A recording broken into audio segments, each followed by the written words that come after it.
Syederalun, Ketua Umum Partai Demokrat Agus Harimurti Yudhoyono mengungkapkan peluang partainya mengusung Anies Baswedan sebagai calon presiden dalam Pilpres 2024. Menurut AHY, partainya memegang prinsip tidak tergesa-gesa dalam menentukan sosok yang akan dijagokan dalam pesta demokrasi mendatang. Ia melanjutkan yang terpenting dalam menentukan jagoan adalah chemistry antara partai dengan sosok tersebut. Chemistry yang dimaksud bukan hanya bersifat menyatukan, tetapi juga diterima di hati akar rumput partai.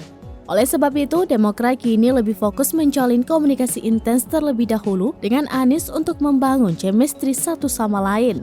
Dalam pelantikan pengurus DPC se-Provinsi Banten, AHY menyampaikan kepada para kader untuk segera menyiapkan diri bekerja membawa perubahan dan memberi solusi atas persoalan masyarakat. Sementara itu, Partai Nasdem resmi mendeklarasikan Anies Baswedan sebagai calon presiden atau capres yang akan diusung pada Pilpres 2024.